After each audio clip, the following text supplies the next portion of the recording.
देखिए, हमने कहा ना, अगर कोई कानून ऐसा बनता है जो हमें मुसलमानों को कुरान पाक ने जो हिदायत दी हैं उसके खिलाफ बनता है, जैसे कि हम 1450 साल से पैतृक संपत्ति में बेटी का हिस्सा हम दे रहे हैं, कितना दे रहे हैं वो अलग बात है। उसके खिलाफ कोई कानून बनता है तो हम उसको मानने को तैयार नहीं। लेकिन कोई भी वो कानून जो कुरान पाक ने मुसलमानों को हिदायत दी है जिससे और किसी का कोई नुकसान नहीं हो रहा है, उसके खिलाफ का कोई कानून बनता है तो हम उसे मानने को तैयार नहीं हैं। देखिए, यूसीसी का हम मुखालफत करते हैं।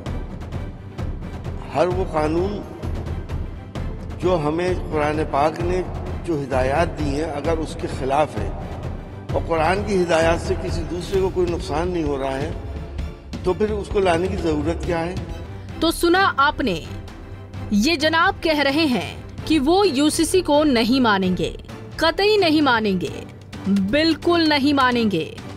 वो भी एक बार नहीं, बार बार यही कह रहे हैं कि हम हरगिज नहीं मानेंगे, हम सिर्फ और सिर्फ कुरान को मानेंगे। अब तक तो आप इन्हें पहचान गए होंगे और नहीं तो हम बता देते हैं, लेकिन उससे पहले जरा एक बार फिर सुन लीजिए कि जनाब क्या कुछ कह रहे हैं। सुनिए जरा।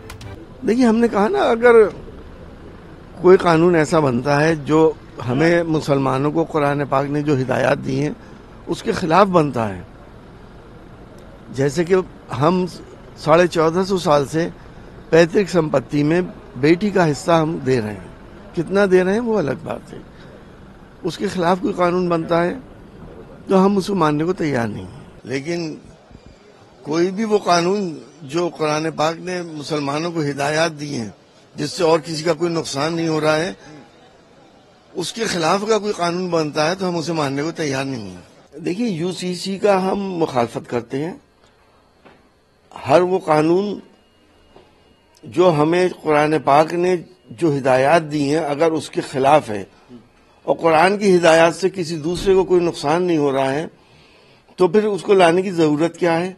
अब तो सुन ही लिया होगा, अब जरा नाम और पहचान बता देते हैं। ये तो है जनाब एसटी हसन, समाजवादी पार्टी और मुरादाबाद से सांसद। इनका कहना है कि ये सिर्फ और सिर्फ कुरान में लिखे हुए शब्दों को मानेंगे, अगर देश में यूसीसी लागू होता है तो नहीं मानेंगे, इसकी कड़ी मुखालफत करेंगे, यानी कि कड़ा विरोध करेंगे। दरअसल सपा सांसद एसटी हसन से उत्तराखंड में पेश हुए यूसीसी को लेकर सवाल किया गया था कि अगर आने वाले वक्त में देश में यूसीसी लागू होता है तो क्या आप यूसीसी को मानेंगे, तो इस पर सपा सांसद का साफ तौर पर कहना था कि वो नहीं मानेंगे।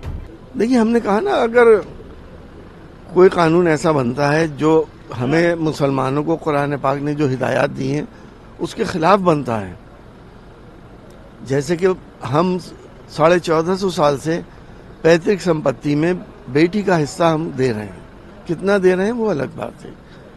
उसके खिलाफ कोई कानून बनता है तो हम उसको मानने को तैयार नहीं हैं। अगर हित में नहीं, मुसलमानों के हित में अगर है, हमारी शरीयत के साथ साथ है हर वो कानून शरीयत का जिससे किसी दूसरे को परेशानी नहीं हो रही, तो इन्हें क्यों परेशानी है। लेकिन कोई भी वो कानून जो कुरान पाक ने मुसलमानों को हिदायत दी है जिससे और किसी का कोई नुकसान नहीं हो रहा है, उसके खिलाफ का कोई कानून बनता है तो हम उसे मानने को तैयार नहीं हैं। हम नहीं मान सकते। हमारा जो कुरान पाक ने हमें हिदायत दी है, चाहे लड़कियों को हम पिछले 1450 साल से पैतृक संपत्ति में हिस्सा दे रहे हैं, वो कितना दे रहे हैं वो अलग बात है। वो कुरान में वो हिदायत उस वक्त दी गई थी कि लड़की को इतना हिस्सा है और लड़के का इतना हिस्सा दिया जाएगा। उसे आप तब्दील करें, या आपके पास क्या कोई शिकायतें आई हैं, क्यों तब्दील कर रहे हैं। बता दें कि उत्तराखंड के लिए आज ऐतिहासिक दिन है, जहां मंगलवार को विधानसभा के पटल पर समान नागरिक संहिता यानी कि यूसीसी बिल पेश किया गया। सदन में बीजेपी विधायकों ने जय श्री राम के नारे लगाए। वहीं मुख्यमंत्री पुष्कर सिंह धामी ने इसे इतिहास की युगांतकारी घटना बताया है। राज्य सरकार जल्द ही इस विधेयक को कानून का रूप देकर पूरे राज्य में लागू करने वाली है।